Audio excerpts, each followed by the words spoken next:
What's up, investors? It's the Russian dude. So, imagine living in one of the most digitally connected countries in the world. A place where just a few years ago, high-speed internet was cheap, mobile apps were slick, and even the elderly could order groceries through a smartphone. Russia was once a technological haven in the post-Soviet world, an unlikely but undeniable IT success story. Banking, ordering food, ride-sharing, trading crypto, everything was readily available and widely used. But now there's morphing into a 21st century North Korea with just better roads. The government is not just censoring websites, it is straight up dismantling the internet, piece by piece, byte by byte. And the excuse? The war, of course. The magical all-purpose explanation that justifies everything from banning Wikipedia to shutting down cell towers. But deep down, this is not just about some drones or security. This is about domination, control, power. Because millions of people share millions pieces of information every single day, every single hour, if not minute. And it's physically impossible to control everything. They tried, they failed. That's why they decided to focus on the root cause of the Kremlin's evil, the internet itself, by simply shutting it down. Or better say, start doing first attempts of closing the access to the World Wide Web and evaluating the reaction of the people. First it was several minutes, barely noticeable by anyone. People thought it was just a glitch with their own devices, they restarted it and voila, the internet is back. Then it was hours, in some places it was days. The reactions were different. Say stockbroker who needs the internet every single second to monitor the change in prices versus a farmer who just logged in once before bed to watch one YouTube video. But everything was closely monitored by the apparatus machine and analyzed. So one day, when the society is ready, all they need to do is to wait for the command from Putin, which is just shut it down for good. So today, let's talk about how Putin's Russia is suffocating its own digital lifeline, using state propaganda, technological sabotage, and the ugliest kind of manipulation. Because this is not just about blocking Instagram, Facebook, WhatsApp, or YouTube anymore. This is about isolating an entire population from the modern world.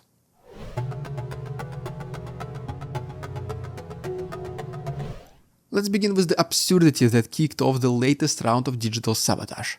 Russia's shiny new invention, a messenger app called Max. Promoted by the Kremlin itself, President Putin personally suggested the creation of a national messenger service. It is being marketed as the country's answer to WhatsApp, Telegram and Viber. The last one, by the way, has already been banned, and WhatsApp is in the process as well, so you can guess where this is going. The tagline for this marketing campaign works well even in bad reception. And here's the punchline. The same government bragging about building a next-gen communications platform is the one actively causing that bad reception. I mean, it is like setting on fire your own kitchen and then selling fireproof aprons as the solution, or puncturing tires of a parked car and then putting a sticker on the windshield saying, "New tires, only $3.99, call now." They have tried this play before. Remember Sputnik? Not the vaccine, but search engine. Oh, you don't remember? Well, exactly. It was supposed to replace Google in Russia. What happened? Nobody used it. Actually, there is a search engine in Russia called Yandex. You might have even heard about it. It's big. They have Yandex Taxi, Yandex Delivery, Yandex Mail, Yandex Music, everything. Apparently it is not, looks like, under too much of Kremlin's control, so they wanted to push Sputnik. Didn't work. Well, anyways. Then came the Great Russian Encyclopedia, which was so slow it made dial-up internet look cutting edge. It was designed to replace Wikipedia, because God forbid people read unbiased facts. But the grand idea now is to launch Max Messenger while simultaneously slowing down or shutting down the very internet it needs to function. You don't need to be a developer to see the contradiction here. You just need a working brain and a little bit of a common sense of a 1-year-old. Internet in Russia is being crippled by design. Mobile networks drop randomly, websites get mysteriously DDoSed, entire platforms vanish overnight. The country that once bragged about blazing fast mobile data is now a wasteland of endless loading circles and broken connections. And while the tech elite pretend to be inventing new alternatives, ordinary people are left praying for a single bar of signal just to check their bank balances right before buying overpriced groceries on ever-diminishing salaries. But we guys live in the 21st century. Internet is everywhere. Smart homes, smart speakers, smart cars, everything. So shutting it down will not only cause anxiety in a teenager because she will not be able to check your Instagram. No, it goes much deeper than that. The integration of the internet is huge, even in Russia still. Let's talk about some other, more severe consequences of this happening in our next chapter.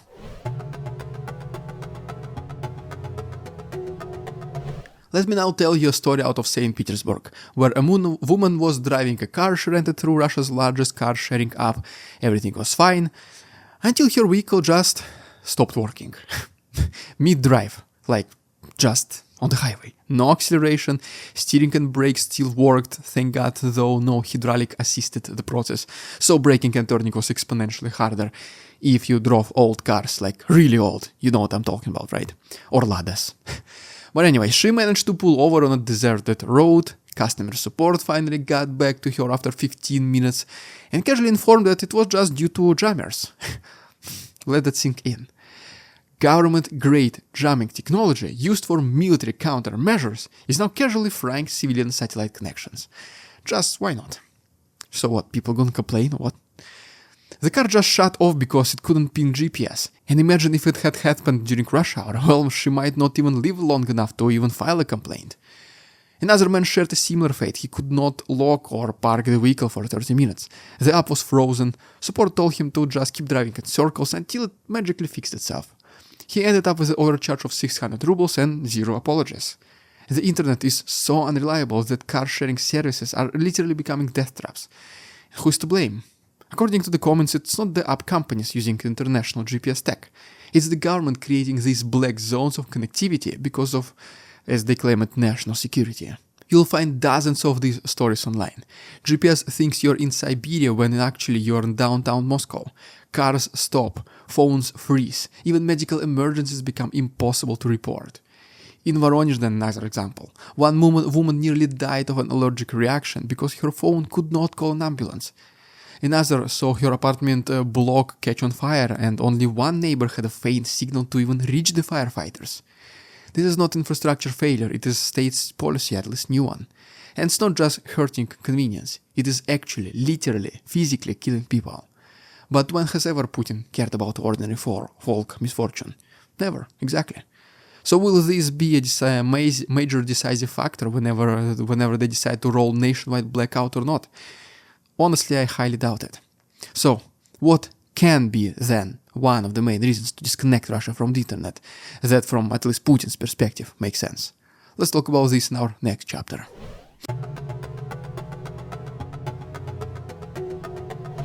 By now, the official explanation for these shutdowns is so predictable it's practically a meme. Ukrainian drones. Apparently, whenever the internet dies or a website stops loading, somewhere a Ukrainian drone justifies it. Except here's the thing, most of the regions experiencing blackouts have not even seen a single drone. VPN developers have been keeping track. In May, Russia logged just 69 internet shutdowns. In June, 655 already. The first week of July alone saw over 100 complaints from 60 out of 83 regions. This is a coordinated nationwide lockdown on information, wrapped up in a flag and labeled patriotic.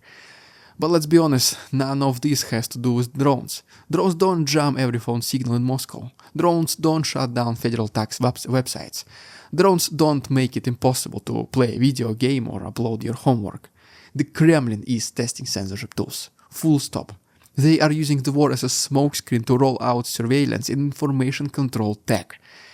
And don't be fooled. This is not a test they are planning to end. This is the new normal they are building, one internet outage at a time.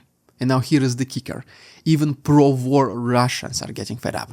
On platforms like Peekaboo, like this big online forum, you'll find government supporters and critics finally united. Because it turns out nobody likes it when you cannot pay for gas, unlock your car, or even turn on your smart lights. One user cursed out Roskomnadzor for ruining his Sonov smart home system. Another posted a sarcastic thank you, saying, "You're not hurting us enough to spark revolt, but you are waking us up. You are planting a doubt." And doubt leads to very dangerous thoughts. That post got thousands of upvotes. For once, it seems like messing with people's Wi-Fi was a bridge too far even for Putin. We all thought decreasing money and savings will cause Russia's awakening, but apparently messing with the holiest grail, the internet, was more than enough.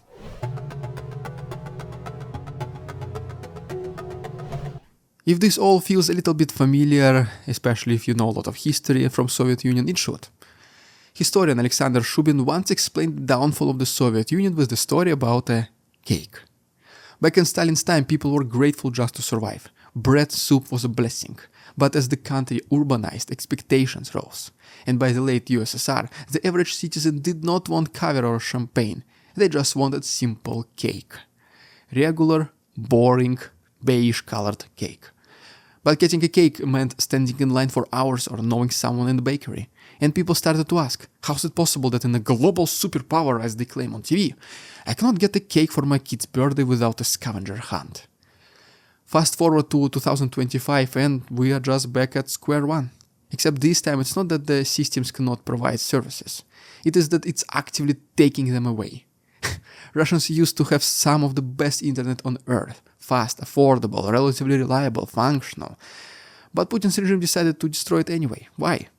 Because unrestricted internet is dangerous. It allows you to think, to doubt, to connect the dots. So now websites are blocked, apps crash, cloud services vanish. Even appliances are affected.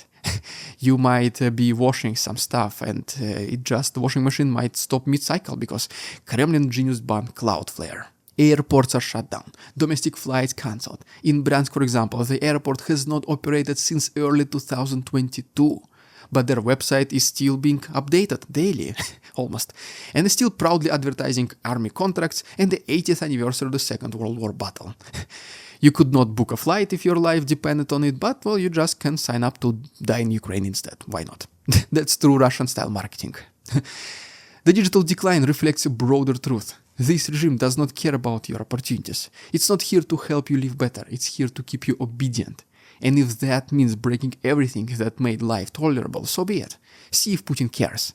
And if you want to complain, well, how does 8 years in jail for discrediting the Russian army sound like? Well, there guys, if you haven't done so already, please subscribe to my channel, because on Monday we have another guest for our Thank God It's Monday podcast. Very excited to share this with you and hear what you guys think. The guest is very interesting. Once again, don't subscribe if you don't want to miss it. If you can't wait and if you want to see that episode in early access, I will upload there maybe on Saturday already. It will be on my Patreon, the link is down below. The best way to support our work here on YouTube and keep our work here independent.